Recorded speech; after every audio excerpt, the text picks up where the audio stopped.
All right, guys, what's going on? Welcome in. So Jeremy Fowler of ESPN went on SportsCenter earlier this morning and reported that, of course, the Jets are all in for 2024. But if Aaron Rodgers wants Brock Bowers as that win now, all in type of weapon, the New York Jets, there could be some pull there. He goes on to say he's the top tight end in the draft, but it's hard to peg where he's going to go exactly because he's largely considered a top 10 type of player when I talk to teams. Some of them are skeptical of whether he actually goes in that range, or does he fall back to, say, the Colts at 15, the Bengals at 8. So he'll go fairly high in the first round, but he might not be that slam dunk top 10 player. A lot depends on the Jets because they've got Aaron Rodgers. They are all in for 2024. So if they're doing the long play, they might take an offensive tackle or something that's not as sexy and play for the long-term future.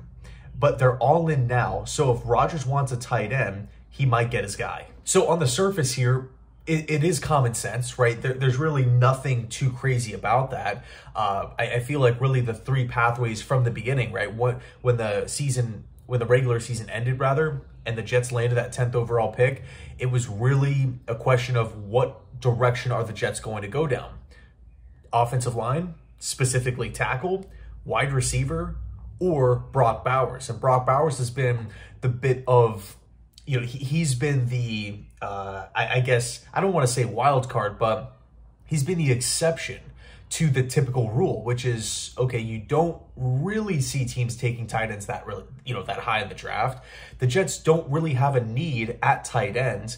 Tyler Conklin is still a good player who's in the prime of his career, signed through the season.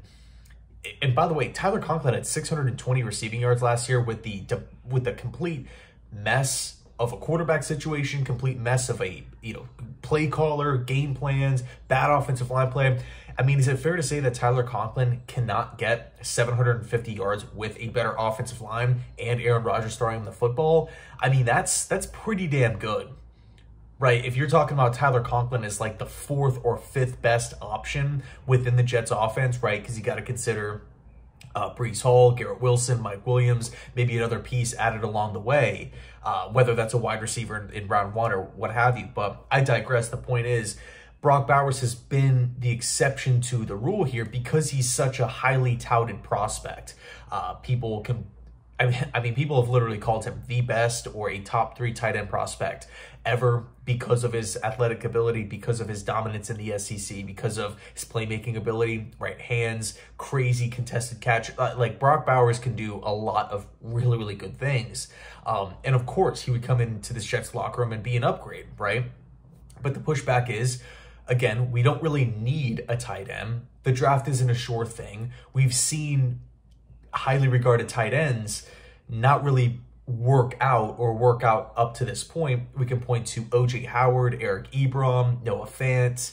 I know a lot of people talk about Kyle Pitts, but for me, I still don't want to write his career off just yet. But the point is, it's not a guarantee that you're going to go land a George Kittle. It's not a guarantee that you're going to go land a Tony Gonzalez, a Greg Olsen, right? It's not just set in stone, locked in. I would say right now, wide receiver is probably the team's biggest need, right? When we're just talking about that alone, because we have Garrett Wilson and we have a questionable Mike Williams as far as his health is considered. We don't know if he's going to be ready for the start of training camp, which is months away.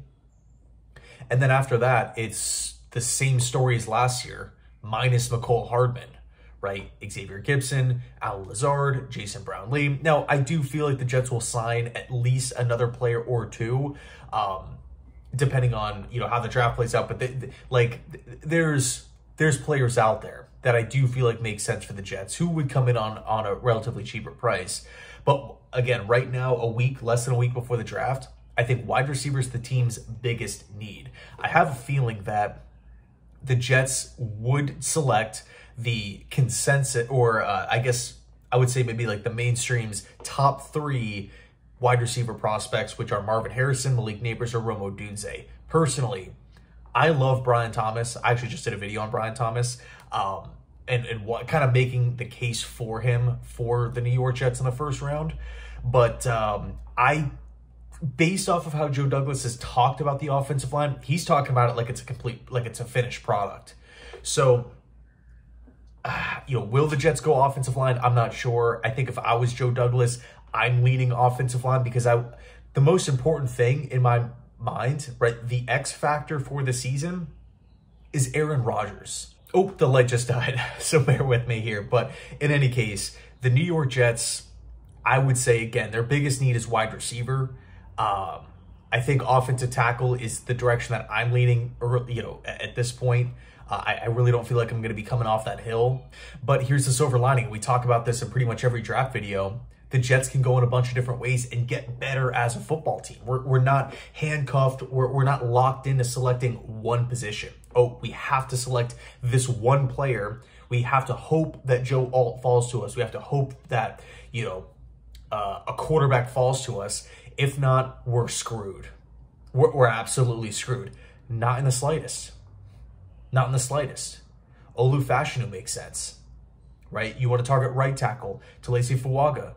I mean, the list goes, you take your pick with offensive linemen. You can talk about Brock Bowers. You can talk about Odunze, Neighbors, Brian Thomas. I'm cool with all three of those guys. I doubt Harrison's going to fall. I doubt Neighbors is going to fall. And then we have the whole trade back argument as well. I think the Jets this is a draft, in my opinion, that is picture perfect. It's tailor-made for the Jets, and it sucks that we don't have a second-round pick. But I'll say this, it's going to be difficult to mess this thing up. I really can't envision Joe Douglas screwing this thing up. I mean, there's just so many players that are highly regarded. There's so many players that make sense for the New York Jets. There's so many players that I love, for this Jets team. Again, I think chances are, as a collective fan base, we're going to be pretty happy on, after night one of the NFL draft. So anyway, let me know your thoughts down below in the comment section. Thanks so much for watching, and as always, go Jets.